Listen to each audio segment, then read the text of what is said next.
পার্বতী বলছেন অগ্রস্বামী অগ্রস্বামী তোমার সঙ্গে কৈলাসে পূজায় সন্তুষ্ট নয় আমি আমি তাই মর্তবাসীর কাছে দশ ভুজা রূপে পূজা একই কথা কহিলে একই কথা কহিলে তুমি যাও মর্তবাসীর কাছে দশ ভুজা রূপে পূজা কিন্তু পাবে না কারণ সেখানকার মানুষ নারী মূর্তি বা সাপা মূর্তির পূজা করে না।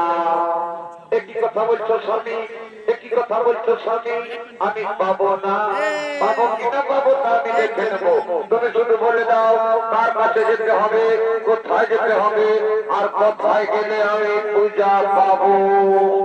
তবে শোনো দেবী যাও তুমি কলাপুরের রাজা সুরতের কাছে সে যদি স্বেচ্ছায় তোমাকে পূজা দান করে তাহলে তোমার পূজায় ধরা ধামে প্রচলিত হবে। কিন্তু মনে রাখো দেবী রাজা সুরত হচ্ছেন একমাত্র শ্রী সাধক তার যেন কোনো অমঙ্গল না হয়। ঠিক আছে স্বামী আমি যাবো কলাপুরের রাজা সুরতের কাছে সে যদি স্বেচ্ছায় আমাকে পূজা দান না করে তাহলে তার রাজ্যে এমন বিপদ ঘটাবো যে দেখে দুনিয়ার মানুষ হাহাকার করবে।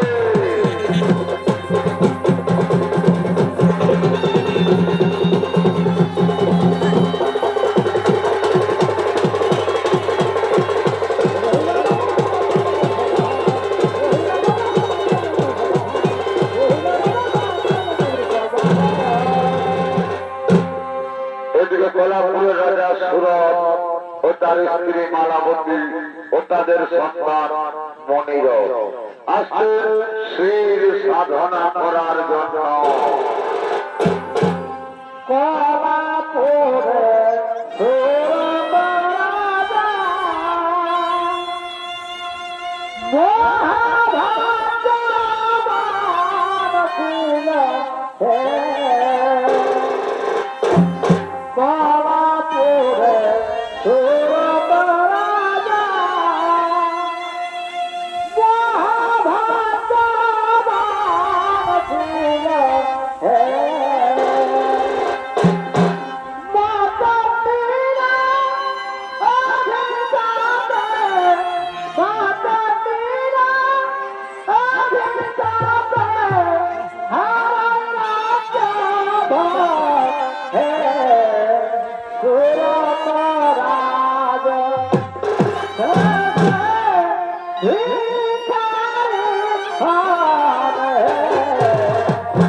তাই সুরভিন্দ এই সুরত রাজার অধীনে আপনাদের মহান ভাতৃত্ব ভিড়ে করে দেখাচ্ছেন ইনি হলেন ওস্তাদ প্রফুল্ল কুমার মাহাতো।